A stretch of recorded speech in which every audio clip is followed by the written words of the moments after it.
Mary, could you really be in this town?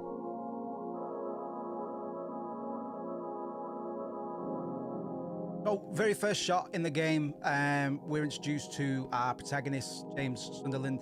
I'm not going to speak on why he's here, but I want to look around this bathroom a little bit first, because actually the very first environment that Team Silent created for the game, and it does a lot to kind of set the tonality of the environments and the kind of fallen from grace of the town that we're going to be exploring.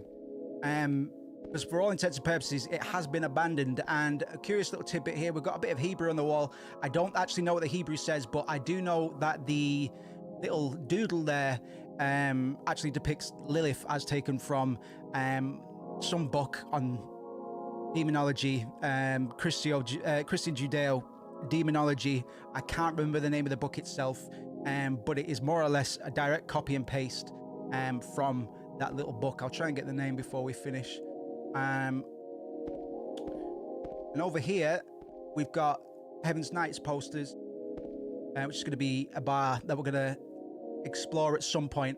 But it's very, very sneaky foreshadowing. I can't really go into why just yet, but we'll crack on.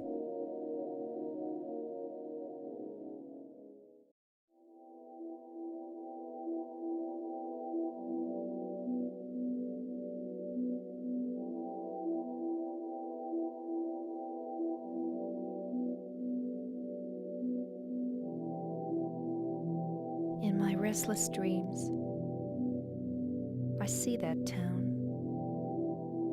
Silent Hill.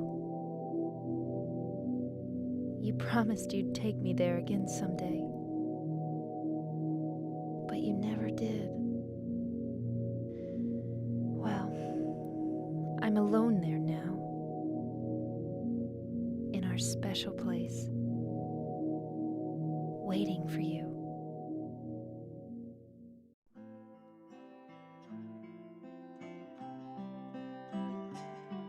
I got a letter.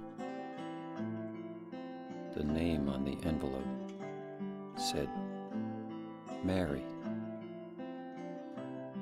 My wife's name. It's ridiculous. Couldn't possibly be true. That's what I keep telling myself. A dead person can't write a letter. That's true. Not in my experience. Died of that damn disease 3 years ago. Miscellaneous disease. So then, why am I looking for her? Terminal miscellaneous disease. We don't know what Mary had. It doesn't matter. Special place. All we need to know is What could she mean? we are a man who went to the toilet This whole town was our special place. looking for dead wife who died 3 years ago. Does she mean the park on the lake? We spent the whole day there. Just the two of us, staring at the water. Could Mary really be there? Is she really alive? Waiting for me?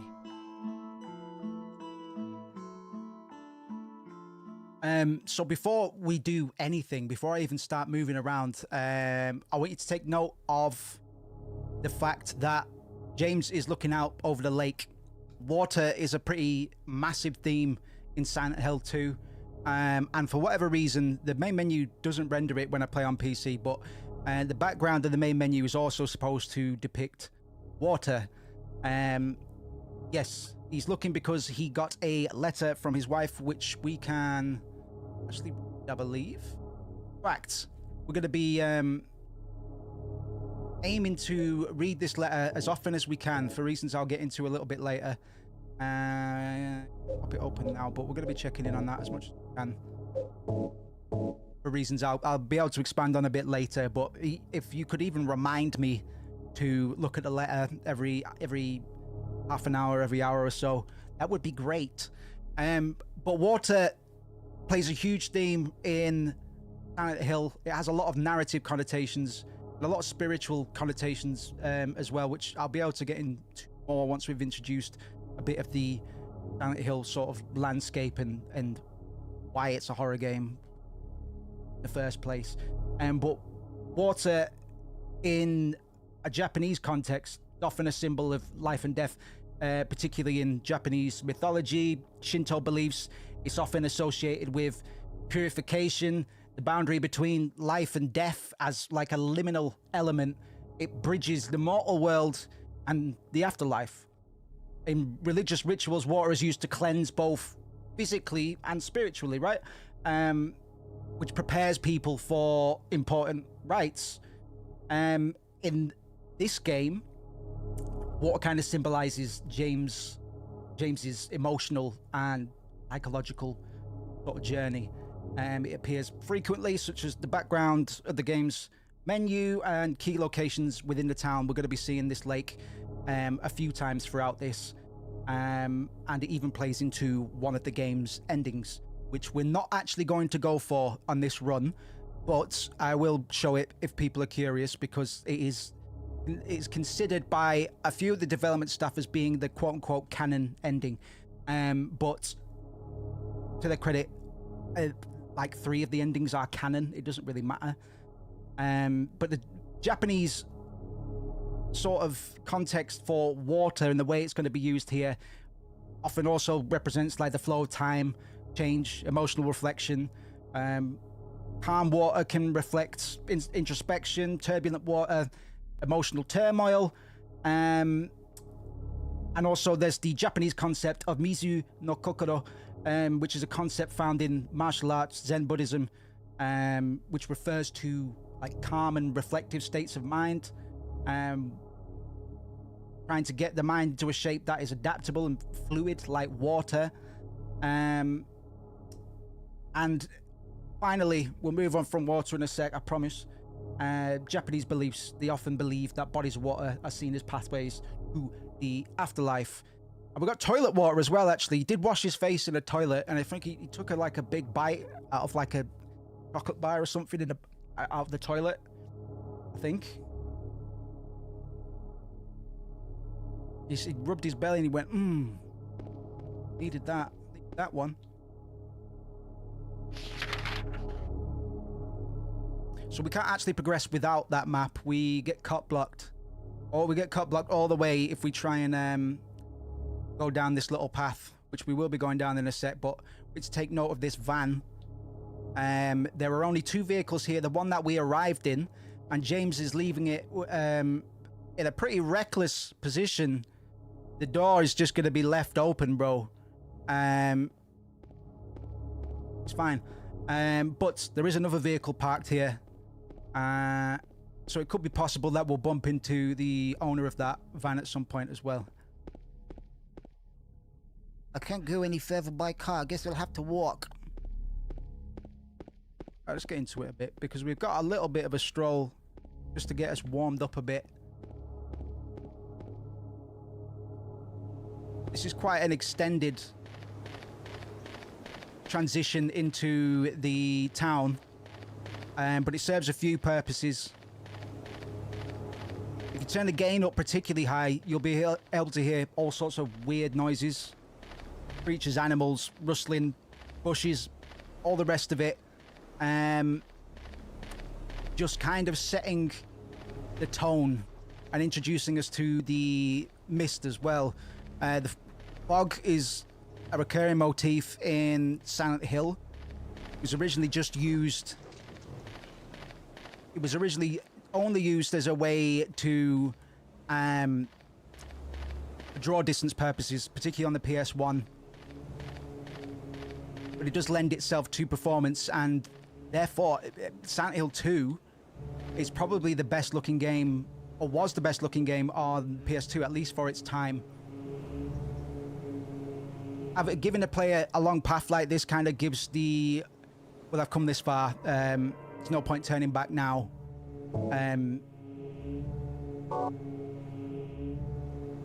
Quick saving there in case anything goes tits up. We've gone this far, so we might as well keep on going. And the rising tension with audio cues and all the rest of it, man, because we aren't actually in any danger at the moment. We are going to meet one of our other cast of tortured characters. And I want you to pay close attention to how these characters are introduced.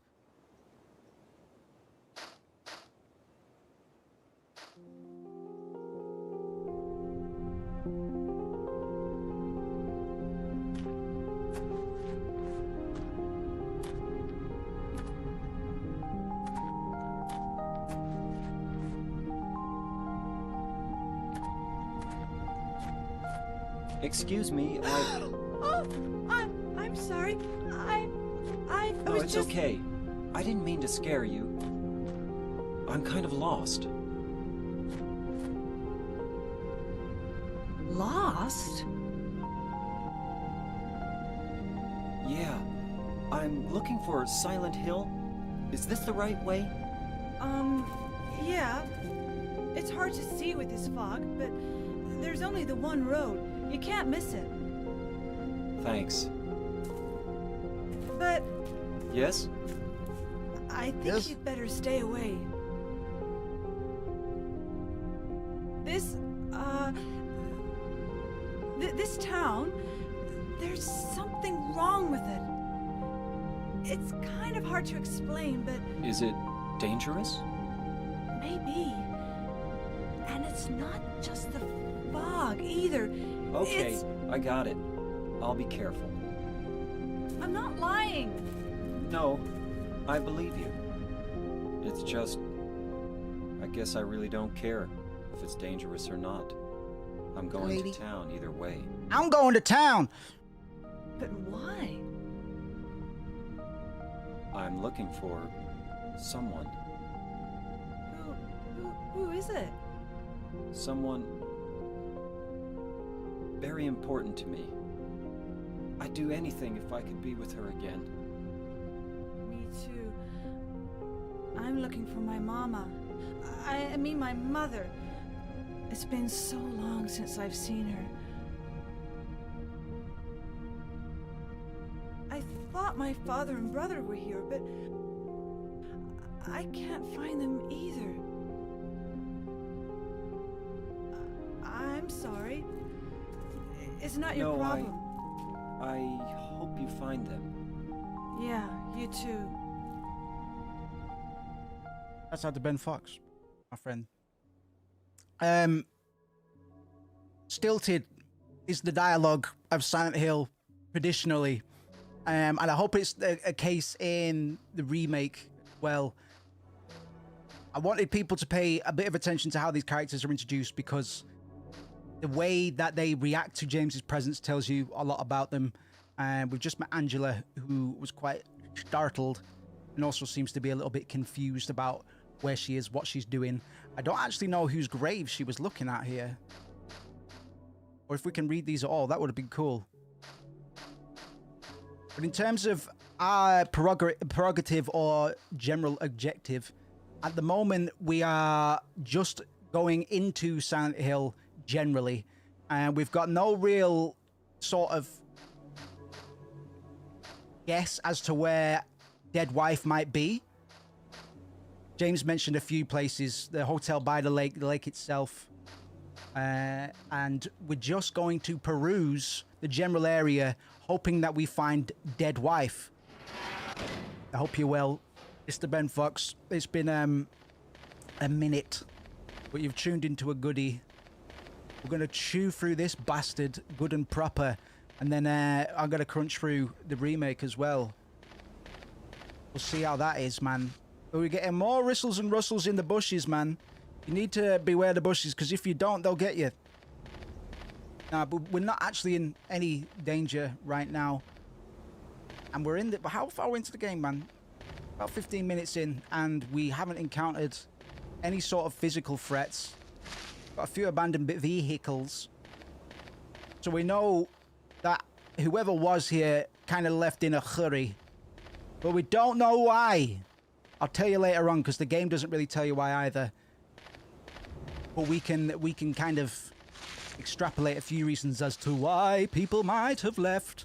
Because it's obvious that it's a fairly modern town. Like there's vehicles here. There's motor vehicles here. And we're just continuing the long walk again, adding to that. Well, I've come this far, so I might as well keep on looking for my dead wife. This is a good 7 to 10 minutes of just running.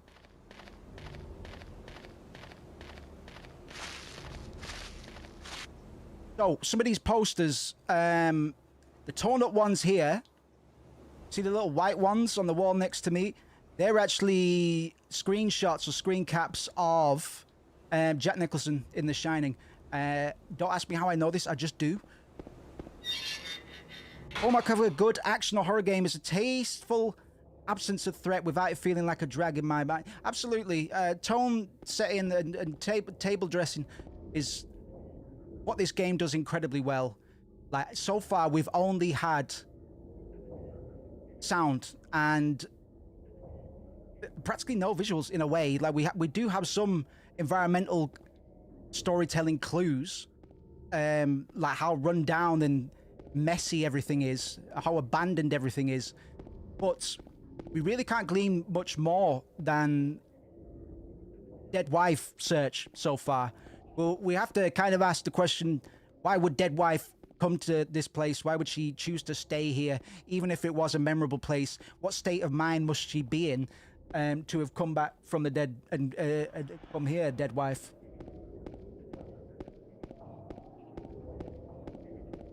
A bit green, but it's just it's the screen making me green. Obviously quite different, but I was enthralled at a young age with Halo CE's tutorial having you run through a level without a weapon. Yeah, especially as a game so centered on, or so expectedly centered on combat. Visceral moment-to-moment combat, overpowered super soldier combat.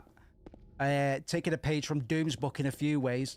Yeah, I haven't actually played it, but actually no, maybe I have. Maybe I played a few of the Halo games, but they didn't bite me as hard as they bit some of my friends. And I know you're a big fan as well, Crumps. I go this way. But it's one of the formative experiences, right? It plays certain games at certain times, and they take hold in a big way. I always cite Final Fantasy VII as being a piece of media that radically changed the trajectory of my life in terms of my creative pursuits and what I tend to enjoy as a creative or as a enjoyer of particular types of media. The same goes for Silent Hill, psychological horror or bust a lot of the time. I do want to play, I want to visit Outlast. I want to play some of the Outlast games at some point as well, because in terms of setup and delivery, almost the polar opposite to Silent Hill 2. Silent Hill 1, Silent Hill 3, Silent Hill 4. They are polar opposites in terms of horror, but they do some of the same thing. They kind of cross paths accidentally in a few ways. We're trudging around, and at the moment, we are just following these little splotches of blood, man. For some reason, he assumes it might be his dead wife's. We saw a shaky little figure of some description, and it bumbled off into the mist, bro. So we're going to follow it because that's clever. That's a clever thing to do. Watch speed. Outlast is great for environmental storytelling. I used to have beef with Outlast, but now I kind of accept it for what it is. I'm not really into my jump scares, you know?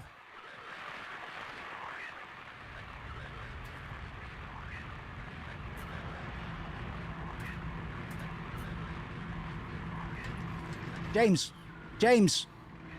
look, James, there's a thing there. James, there's a thing right there. James, there's a thing there. Oh, there, you got it?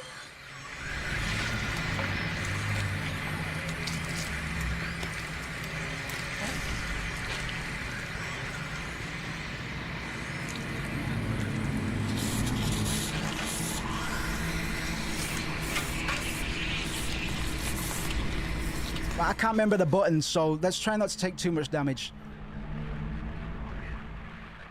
How do I strike? How do I strike? How do I strike, James? How do I strike the beast, James? Oh, Lucy, Lucy, Lulu. James, how do I strike the beast? How do I strike? Oh, fucking hell. I'm not even playing this up. James. James, it's been too long, homie. You have to cut me some slack. Aha! Now you're fucked. Get wrecked. Look off. Look off. Is it dead? What the hell is it? My wife.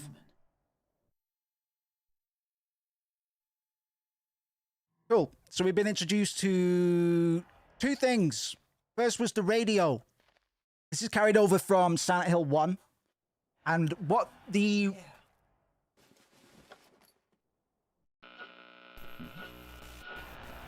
This thing broken? This thing a piece of shit or what?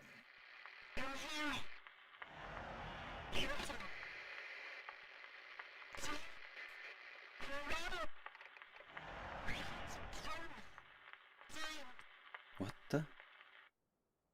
What the fuck? I'd better take it anyway. I might need it.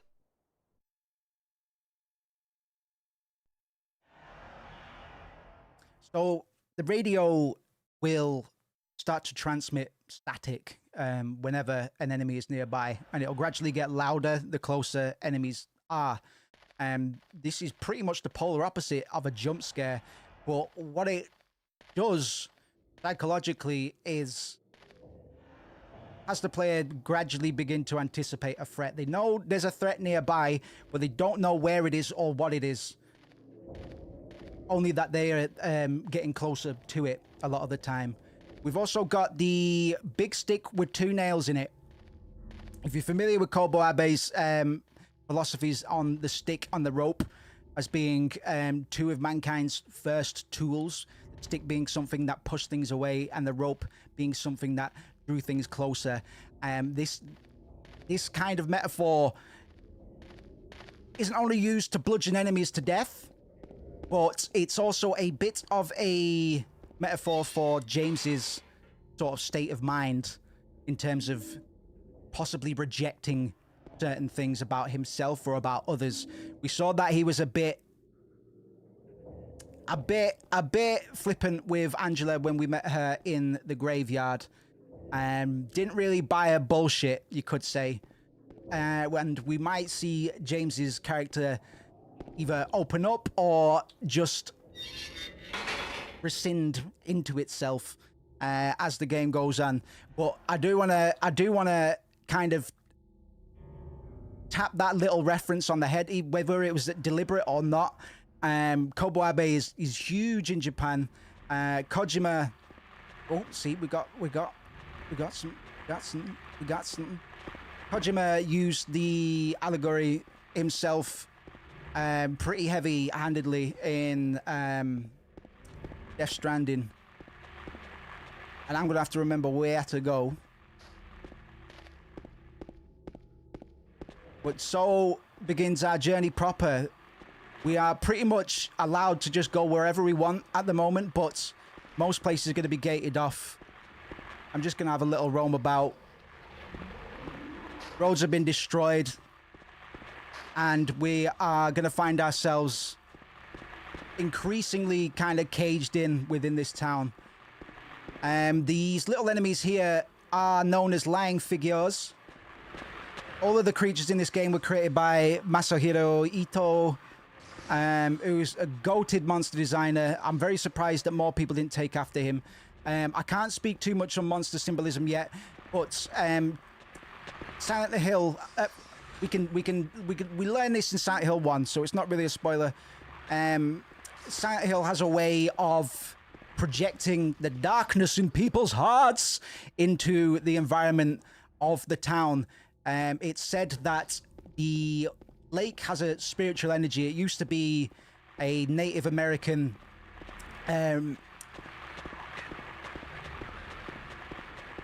residential area. It used to be a community of Native Indians, Sorry, Native Americans.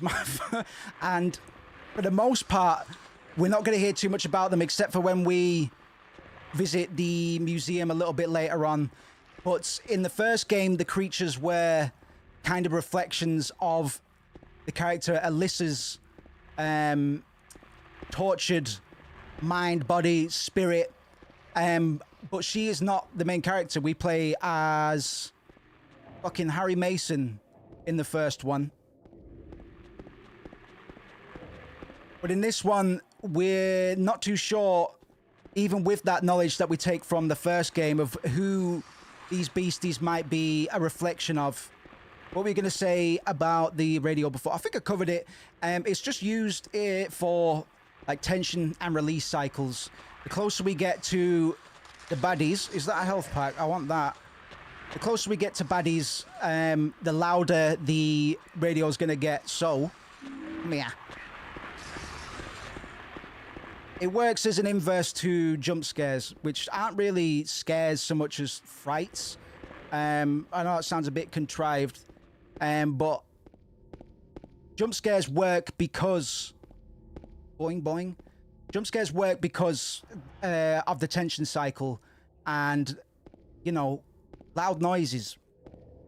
If you have a period of quiet... This is the way I came down in it. Take care, Ben. It's good to see you, my man.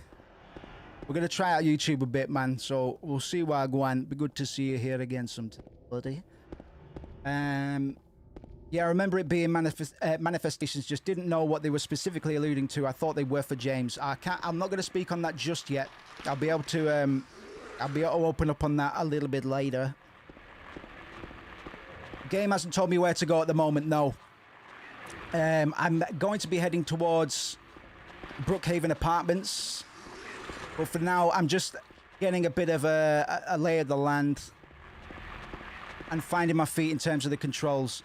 For the most part, we're not rewarded for fighting the enemies, so I'm not going to be doing that too much. Like, we can't loot anything, so for the most part, if it can be avoided... Oh, it's the Woodside Apartments, sorry. The Brookhaven Apartments are Silent Hill 1. We're going to see some of the motifs from the first game, some of the locations and stuff semi-repeated, although the place names and the layout of the town is quite different to the layout of the town in Silent Hill 1. Oh, fuck me, that got me.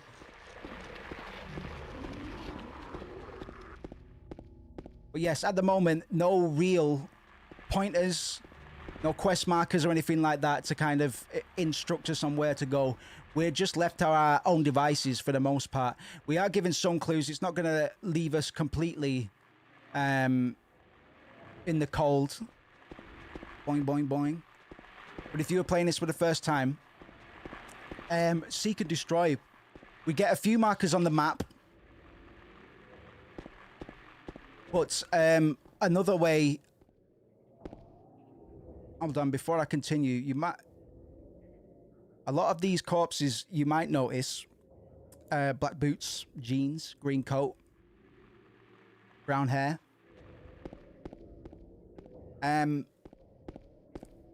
Yes, I think for the most part, the developers wanted to play into the idea of being lost and kind of submerged in this creepy little town, especially with the fog and stuff, making it quite hard to orient. Yo, fuck my ass off!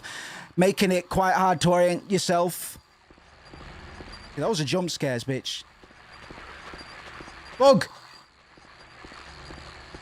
Just to be fair, my memory might be trying to correct itself because it might not even be the apartments first. I'm going to go check them out since we are pretty much here. What's this say? The door that wakes in darkness, opening into nightmares. Edgy. Hey, boo. Because Dead Wife could be anywhere, man. Dead Wife could be anywhere. She just likes this place, man. They came here for a romantic getaway sometime in the past. And she just likes it enough to come here, man. And she must have balls, man. If she's really gotten into it and didn't just wait in the car park, shitting herself and saying, I should have thought about this a bit more. It's not like I remember. It's actually a bit shit now. You know, her reasons for coming here must have been quite profound. Dragging me into this mess to find her. Christmas wheels. Yaka yaka. As I say, I'm gonna be whoa, yaka yaka. I'm gonna be walking around a lot of these buddies where I can, whilst we've got all of this space to kind of do so. Shit, my box.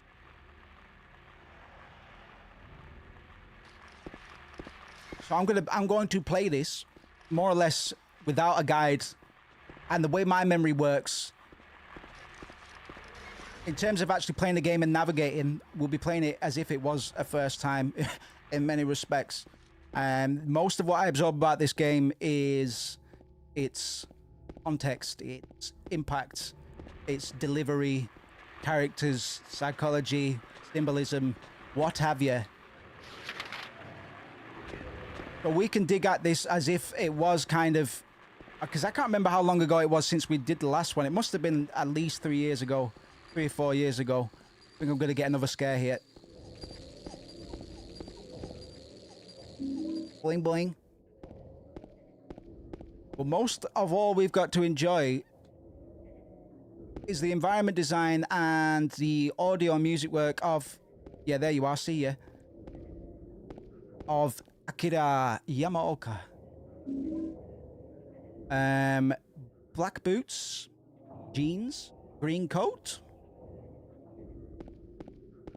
Akira Yamaoka did all the music and all of the sound effects, going as far as to recording, or at least sourcing, about 100 different clips for Footsteps alone. Having one guy do all of the audio makes sure that it's all quite cohesive and stylistically consistent in a way that we don't really get these days, because everything's divided up. And at this point, Team Silent was quite a segregated team in regards to Konami's big business structure at the time. Games didn't take as many people to make back in the day either. So Team Silent was still a relatively small team. Bigger than it was when they did Silent Hill 1, but nonetheless, still quite a small team, especially by today's standards. Games design and development is very bloated today, comparatively, certainly. Just searching around for goodies and tidbits for me to take on my travels. It's locked. And we're gonna get into the game proper, really. This is where I start to get anxious and bad things start to occur. Garbage, no use for that. You could eat it. You could eat it. You could dig about for a t-shirt. Ishatsu. The last time we did this, we actually did it without the map of the apartment building. A lot of these items are quite diegetically placed, meaning... I mean, look, this is a save point, right? Just a red square. I don't think I actually know what the... or if the red square has any symbolism. I'll have to think on that. I think in Silent Hill 1 it's like a recorder or something. Or a journal. Like Harry Mason's just documenting his journey through the town. But in this, it's just a red square.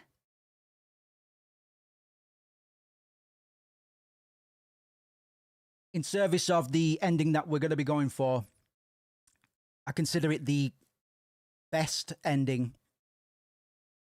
We're going to be treating James with care. It's in a book in one, I think. Yeah. That makes sense. So I'm trying to kind of deem what the red square might symbolize, but I truly do not know.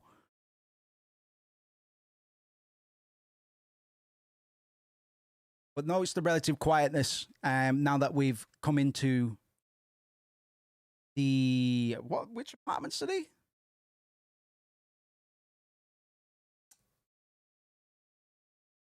Woodside Apartments in this one. We've gone from kind of high atmosphere, squeaks, groans, creatures creeping around to absolute silence. There might be a little bit of noise, but aside from that, we've gone teetotal on audio. That's how it's doing, man. That's how it's doing. We're just experimenting for today, Doug. There's a few benefits to me hopping over to YouTube.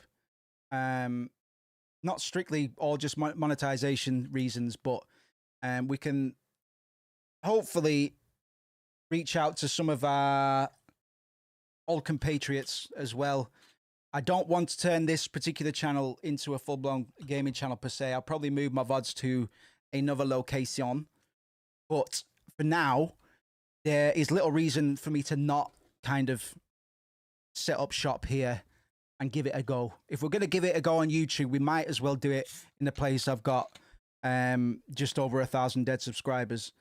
I anticipate many of the people that originally subscribed to this channel. Oh, I did get a new sub last week. Maybe this week, actually. God bless him. I will give this place a bit of a refurbish. Organize it a bit because, you know, it's a historical channel. And I should be treating it with a bit more respect.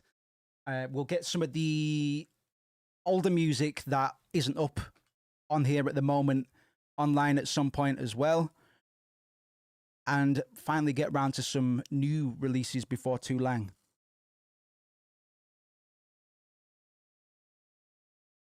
Excuse me. Okay.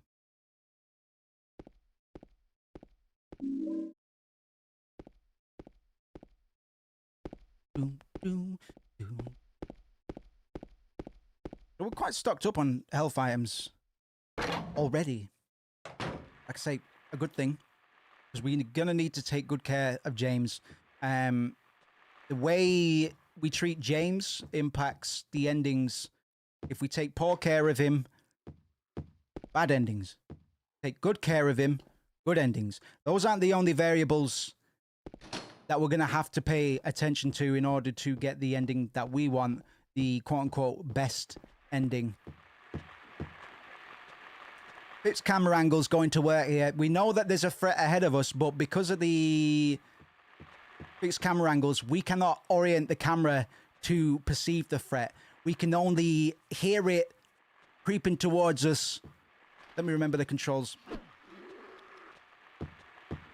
And unlike the streets outside, we are now in a confined space. There is not much space to kind of run around these threats. We're going to have to deal with them one way or another.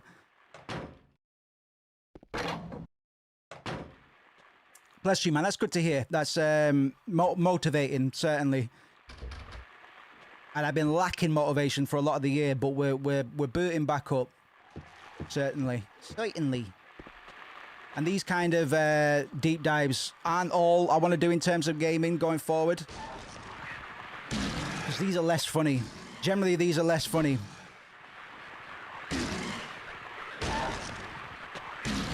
Crack some heads, man. Get down. How do I stomp? How do I dino stomp? James, how do you dino stomp? We can dino stomp these guys to make sure that they truly are dead. Well, maybe we have to unlock it for a manual.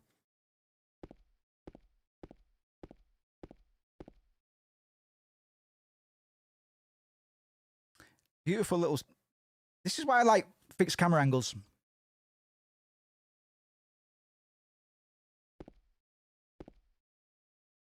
Look at how the light plays. And bearing in mind, we are playing the Enhanced Edition, which is a community meddled servicing of the HD PC port of Silent Hill.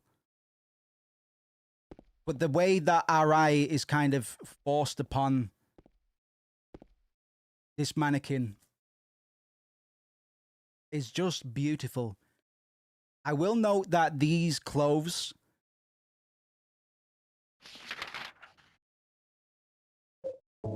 are actually the ones that, I mean, you can only see the top half of her there. A photo from when she was healthy, but we can cleanly see that the top, in the very least, is the one that Mary is wearing in the photo. In the background, we've got some displaced mannequins with two sets of legs kind of affixed together. Wow, wowee. See? And all of these monsters are kind of provocative in their own different ways. And yes, they do symbolize... Oh, there's a stomp. They do symbolize something, but I cannot say what just yet. We will go through all of the monster designs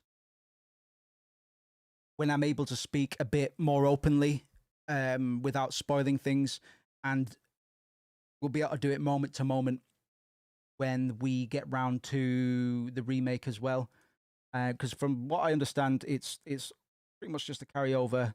It's just a remake, which is exactly what I didn't want the remake for starters. I think this game is pretty perfect and should have been left alone. Not perfect, but you know, there's a reason this game is heralded in such high regard. We've been introduced to our second monster, which is just known as the mannequin. I'll be able to speak a little bit more about the context of the mannequins, but the lying figures that we saw out in the streets were inspired by Masahiro Ito witnessing one of his colleagues walking down the street towards work with his hands in his hoodie pockets, his hood up, and he was kind of walking rhythmically to something he was listening to on his Walkman. So next time we see one of the lying figures, you'll see it looks like a dude with his hands in his kangaroo pocket. But the way that the lying figures are kind of fighting against themselves has a bit of narrative prevalence as well. Boing, boing, boing. Boing, boing, boing.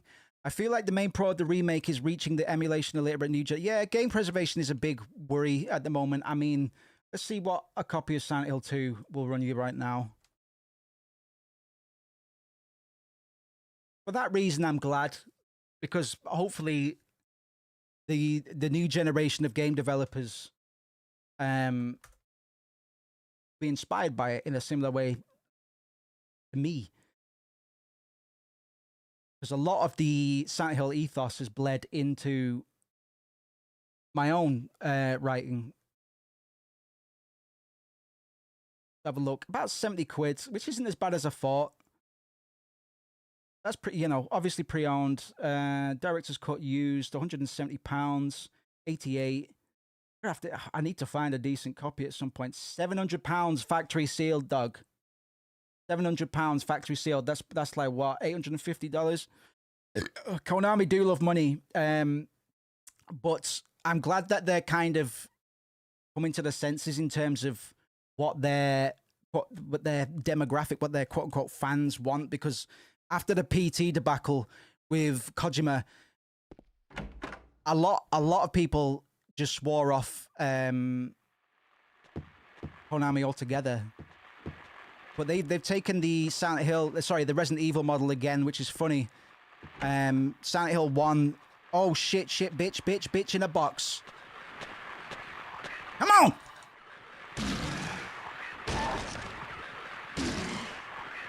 Boing. Boing. Boing. Boing. Bastard. Bastard. Silent Hill 1 was designed to compete with Resident Evil. So a lot of those tropes kind of worked their way in. Oh, fucking bastard! Don't do that to me! Don't you do that again! This location underlined on the map. We can't actually check the town map at the moment, I don't think. it wasn't, but we happened to find a key in one of the... Oh, thank you. Letter from Mary. Letter from Mary. In my restless, I see that town, Willing Hill. You promised you'd take me there today, but you never did. Well, I'm alone there now, in our special place. I'm not going to say why we need to keep checking that letter, but it will become more apparent the more we keep checking it. So thank you very much for the reminder. Do continue to do that every half an hour, 45 minutes. There's a newspaper on the ground, but there's nothing interesting written in it. Nothing at all. Not a date. You know, like you can't find a date, which might infer a time close to when all this went to hell. To be absolutely honest, says Stewie, the industry needs a return to form. People should take more inspiration from indie and AA titles these days. Yes, I agree. I agree, man. I've been very pessimistic about the industry at large for a little bit, but I'm quite excited at the moment. I think we're going to get a little bit of a resurgence. I'm still not fully on board with the remake meta per se. If it's done with an amount of care and sort of understanding of what made the originals great in the first place. The Resident Evil remakes are pretty great, apart from Resident Evil 3. That was done by the B team though, but they're doing Resident Evil 1 again, from what I understand, man. Sorry, they have been again. They have been here previous. I realize I missed that a word out of that. You promised you'd take me there again someday. I misread it before. So they have some emotional attachment to this spell, sentimental attachment to Silent Hill.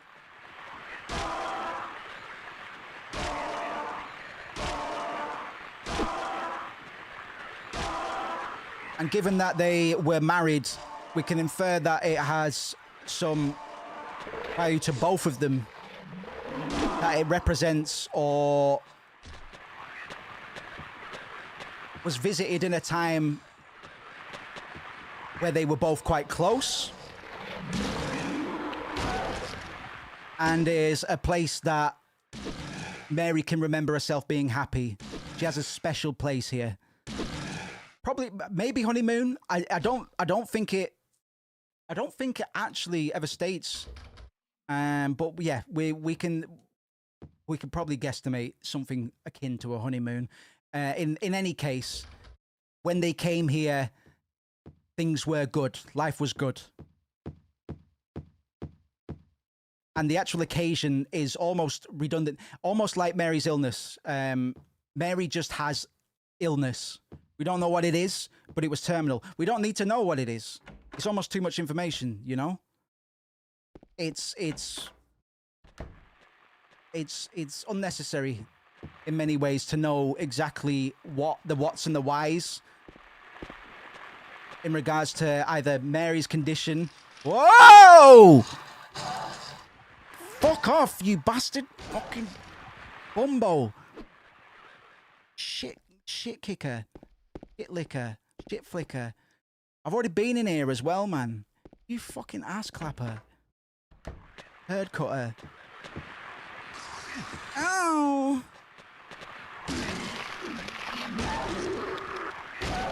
I'm taking these out. I probably could avoid these, and if they do indeed respawn, I probably will do in future. But on the idea that I'm going to be backtracking a bit through these apartments, I'm just going to kind of systematically twat them as we go through.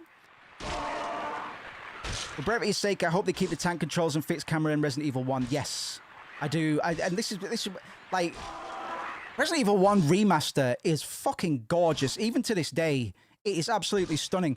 So I'm left a bit clueless as to why we need another Resident Evil remaster, remake, whatever you want to call it. But I'll take it because Resident Evil 1 is my favorite in the franchise, I think. OTS angles usually deprive the experience of horror.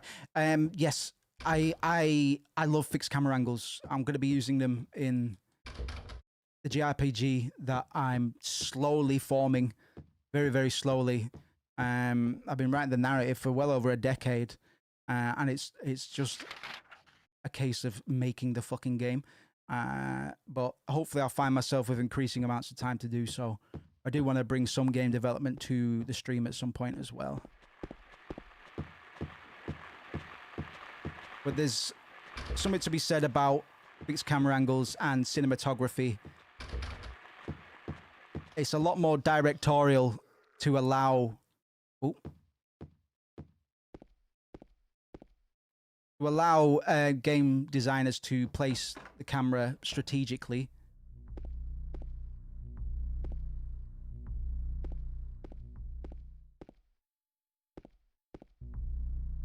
You can bring attention to things that players may miss if they've got free reign with the camera.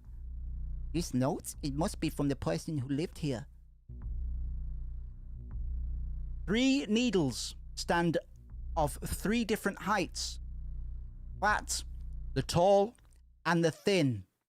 From slow to fast, they move to the right. Scott rests not on 3, but 15. What do you think it's talking about? We've got our first puzzle. What do we think that, what do you think the 3 needles refer to? What's this? Henry on the top. Mildred in the middle. Scott on the bottom. Bottom Scotty. Read one more time. Okie dokie.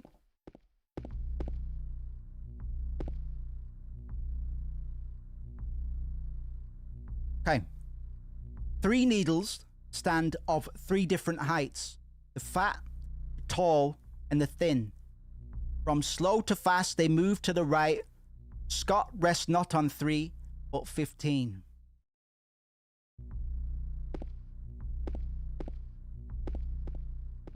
I'm not going to spoil these puzzles. And to be honest, the actual execution of them will probably...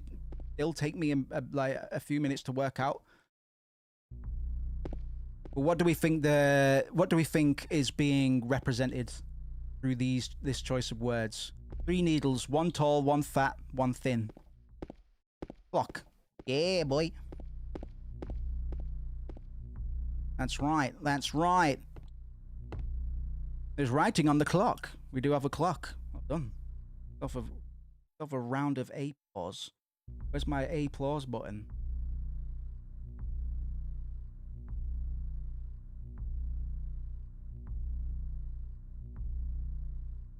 Take them off? I shouldn't have done. Oh, that one.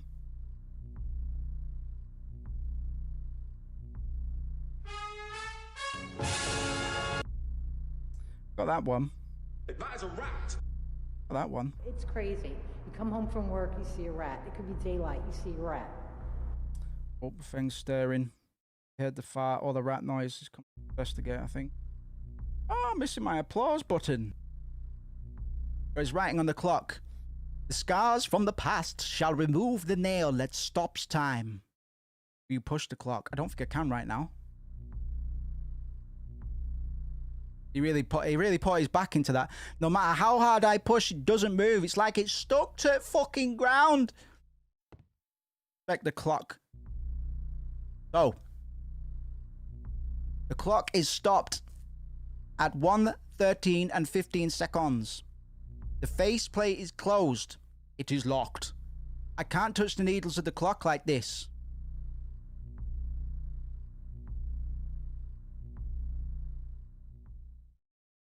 So we can't actually do anything here yet. We're going to come out and we will return to this place in due course. Check. I believe we need to head to 205. No, we've been to 205. 205 was the flashlight.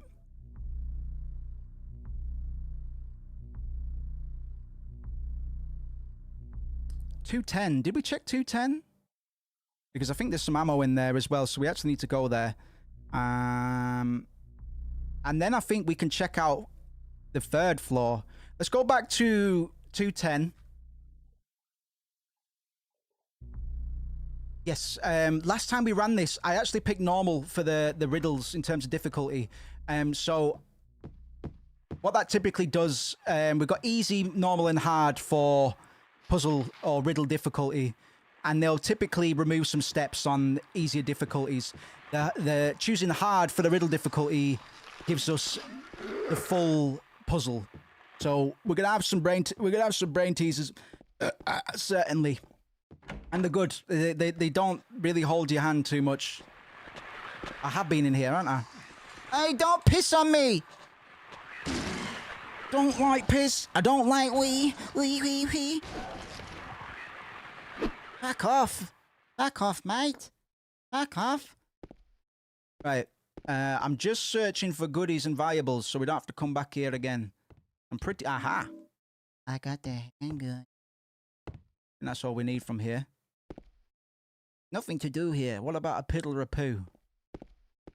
Well, I thought the fucking door closed then. I shite myself. Nipper.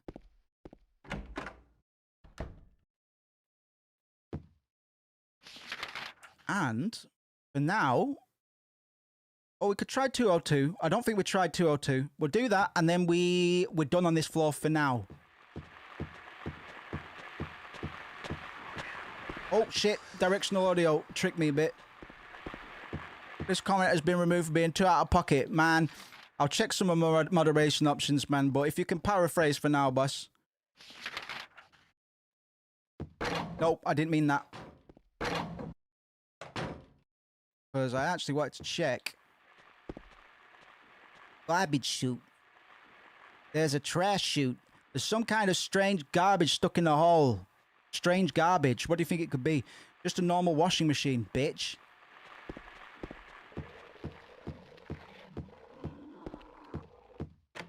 Locked. Right. So, we're done here for now. We can creep on upstairs.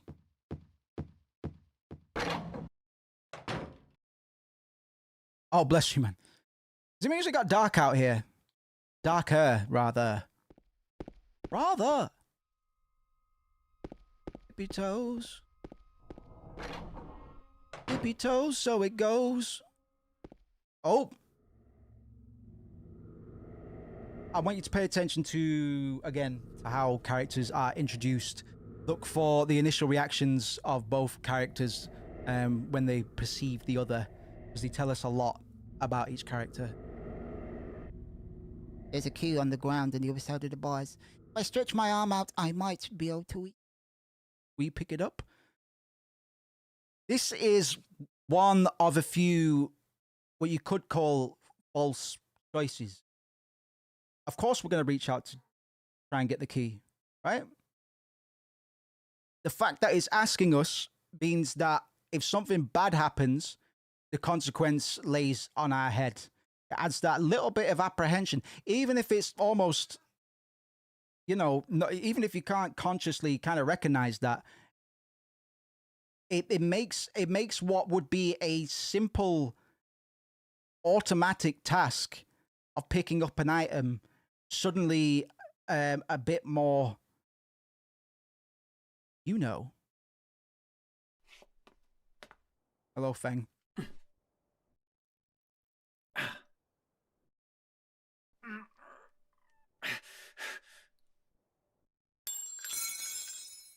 Ow! Hey, wait! Damn it.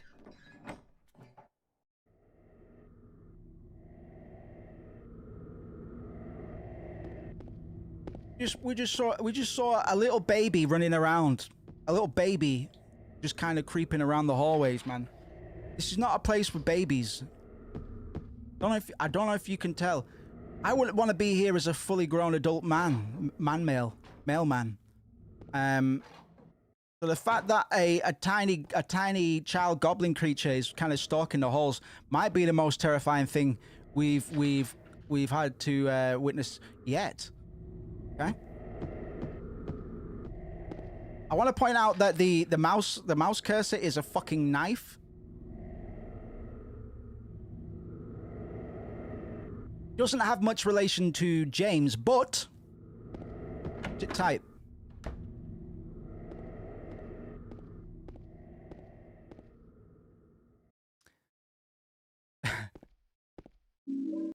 So, you might have noticed we found the handgun in shopping cart.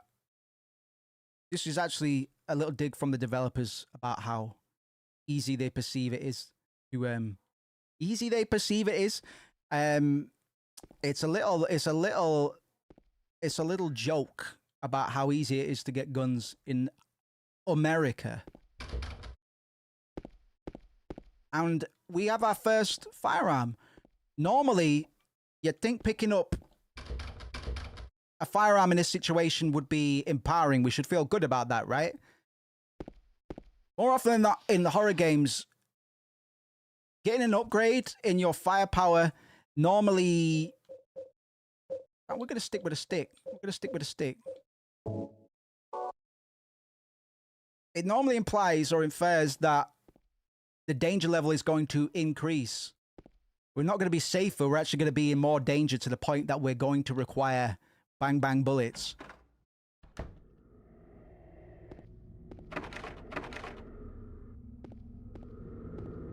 At the moment, we haven't got radio static, but we do have this breathing, ambient mess of texture.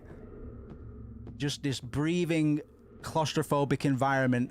We cannot perceive anything behind us. We can only perceive what is in front of us. And obviously, people evolved to have a bit of... Whoa! Who's that? We just saw a chappy man. We just saw a chappy man in the distance. Did we not? So the little goblin girl kicked the key away, which is a bit mean, really. But she seems to be having a good time, so at least she's having a good time, man. Because at the moment... Sorry, my cat's screaming at me. It's put me on edge. In the handgun room as well, we saw a shit ton of bullets as well. Oh. Somebody put this handgun to good use before we repurposed it as a gun for us. I believe we're going to go back to the clock room now. Going to be going to 208. Been politely marked on my map. Oh. What was that? Some kind of noise north of here. What was that noise? What was that noise? Some sort of yelp, you could... Some sort of yelp, you could say. Yelp's heard. Yelp's fired. In the apartments. Who's yelping? There he is. Who's that? 10 points if you know who that is. Oh, I do have my clap. Rat alert! Rat alert! We have a new snitch. We didn't find anything for the clock room, but now we have the handgun. Something's been flagged, basically. That there's going to be a few item pickups and interactions that are going to flag certain things, and new opportunities are going to become available. This is our introduction to Pyramid Head. We are separated from him. We can't reach each other right now. But the fact that he's in this claustrophobic environment, and we know and recognize that this big beastly creature, standing taller than the other beasts, is sharing the space with us. We can only imagine that we will be bumping into him at some point.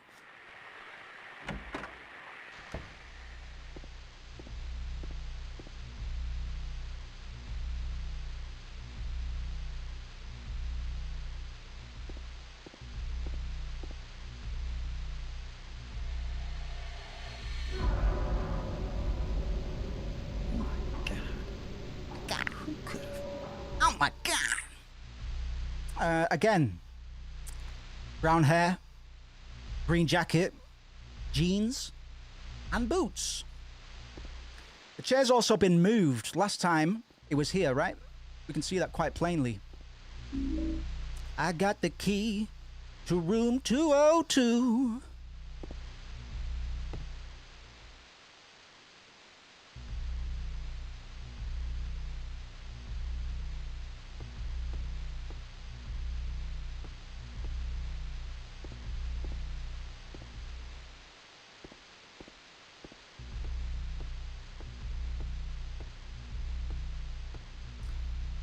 Right, we'll go 202. Don't think we can do this puzzle yet. Blowing his brains out watching SNL. It's fucking... Who could blame him, right? Blame him, right? Wank, wank, wank, wank, wank, wank, wank, wank, wank, wank, wank, wank. 202! Come on in. James, you won the prize. You've won a weekend stay at the Piss Pants Apartments. Oops. Welcome to the Piss Pants Apartment. Was the dead body watching TV? Yeah, I mean, somebody put the TV on. We were in that room before. Body wasn't there. Chair was at a different position. And the TV was off last time we were there. Somebody's fucking around. Somebody's fucking around with me, and I don't like it one bit. Somebody's fucking around here, and I don't like it one bit. Don't jump scare me, man. Most of the time... Oh, we got some moths.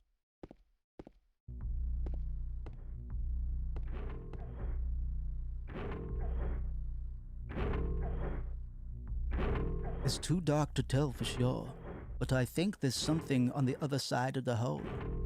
Will you investigate? Another false choice. You kind of have to, right?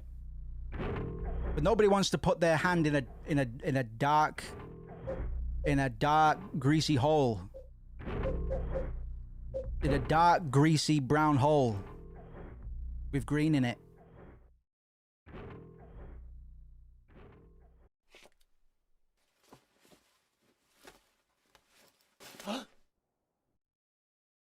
So, James's little reaction was accompanied by the controller vibrating.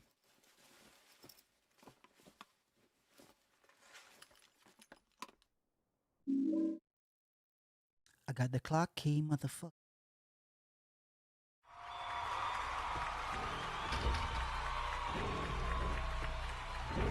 There are dead butterflies on the bed and ground. There's nothing else of interest here. Those of you that have played or are familiar with Silent Hill 1 might recognize the significance of butterflies and cocoons being representations of death and rebirth. Alyssa in the first Silent Hill had a particular fascination with butterflies, which manifested as a couple beasties and at least one boss fight. I got a health drink, motherfucker. Yeah, boy. Right, we got the clock key. You know what that means? Clock a clock. Clock a clock, man. We've got a 208. I'm going to refrain from using the handgun as much as possible, really. I'm going to stockpile ammo for a little bit. It may even be that we finish the game with excess ammo, but... let me check my health as well, actually. Let's keep... You know what? We've got plenty. We need to keep James in a good condition. Whilst we're here, I'm going to check the letter as well. Again, there's a reason we want to be checking that letter periodically. Well, I'm not going to tell you what it is. All right. The clock is stopped at 1:13 and 15 seconds. The faceplate is closed. It is locked. I can't touch the needles of the clock like this. Well, wouldn't you know? I've got a key, bitch.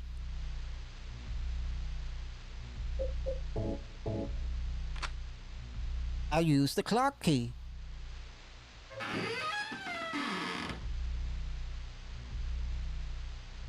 Okay. We might have to revise the prompt in the other room. And then we can try and work out what we're being told. This is a puzzle. And I've forgotten the solution myself. 3 needles stand of 3 different heights. It's a clock, okay? From slow to fast, they move to the right. Scott rests not on 3, but 15. So, okay, I've got it. From fat, thin to small, right?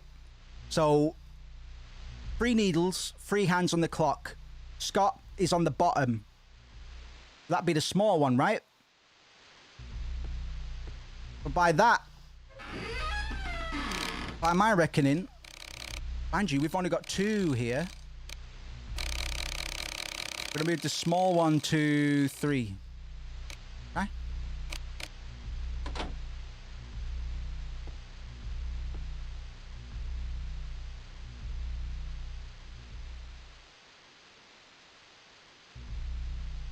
And so Scott is the second hand, Mildred the minutes.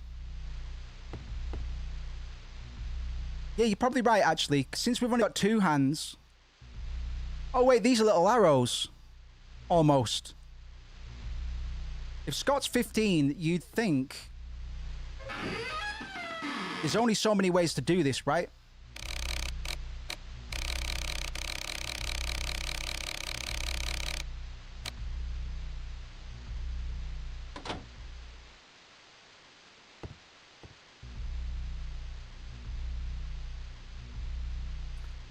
We have 3. Look at the marks. Yes, but I've only got 2 hands on the clock. I've got no seconds. You know what I'm saying? So, Scott is already on the 15. That's right. So do we have any information on where the other might be going? Let's pick this up. 3 needles, 3 different heights. Fat, tall, thin. From slow to fast, they move to the right. Scott rests not on 3, but 15. Scott rests not on 3, but 15. Which are the same thing, but they're not. We also got the scars from the past shall remove the nail that stops time. So the idea is to push the clock out the way to see what's behind it. But we can't move it until we find the scars from the past.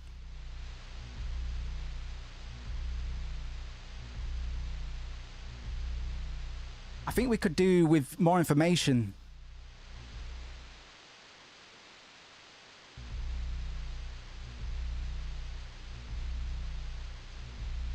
I think Scott might be the seconds.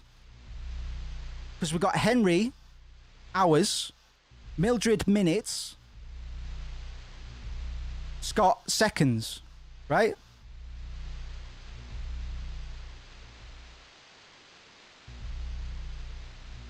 The slow...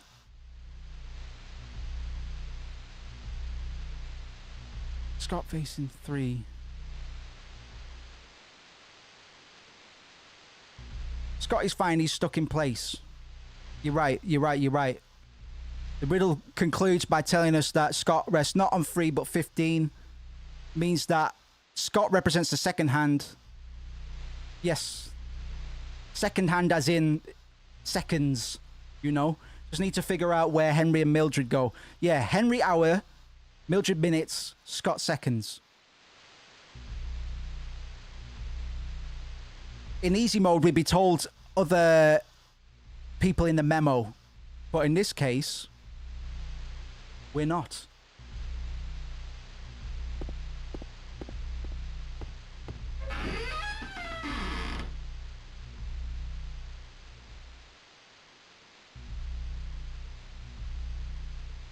I think I've got it. If you have a... What do the weird scratches next to the names look like? Have a look again. So I want to give people the opportunity to figure these out without me blowing through it. So, these look like arrows, right?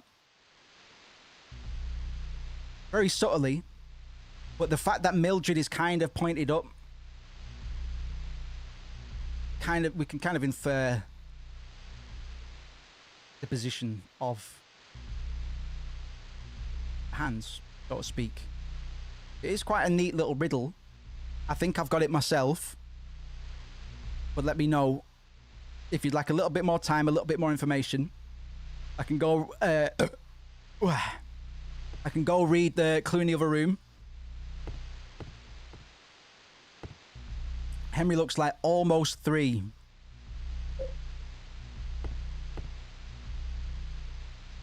Mildred at 1 or 2. Interesting. Yes. Yes. That's what I'm thinking.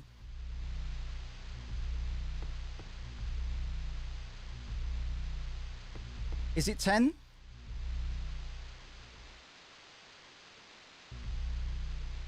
I can see, yeah, to be fair, it does look a little bit. I think all right, give me 2 or 3 times that you think it could be. Now lock it in. 9 or 10. Call it 9.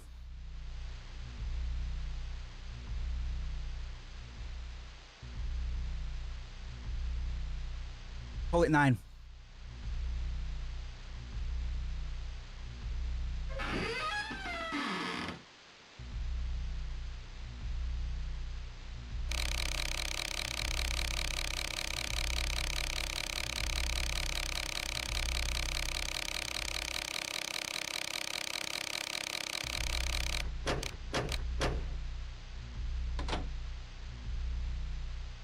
Nine, 10. Well done.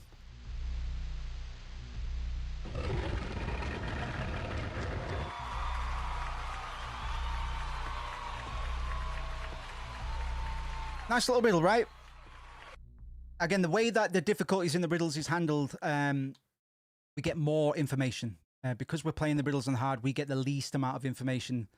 But process and elimination, right? A little logic puzzle. There's only so many things it could be. So it's a case of inference and a little bit of deduction. As long as you can tell the time, you're given quite a few context clues. And because of that, we are now on the other side of those bars that we saw Pyramid Head through before. We might not see Pyramid Head straight away, but we know he shares a space with us.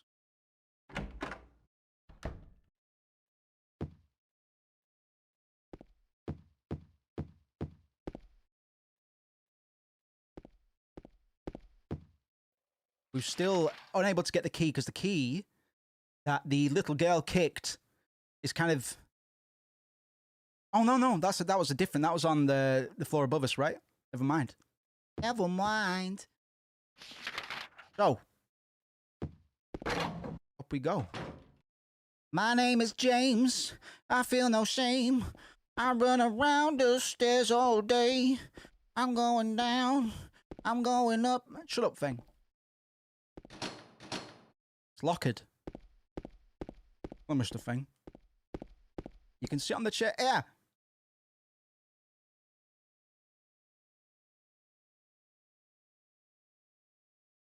Come on. You could be my scare buddy. My freaky friend. Freaky friends of yours? Oh, would you look at that? Got the handgun bullets. Got the handgun bullets. We've not fired a single shot yet. Let's see if we can keep that going. Won't last forever. At some point, we're gonna have to pull that gun out. Boing, boing, boing, going down the do. Oh. Oh!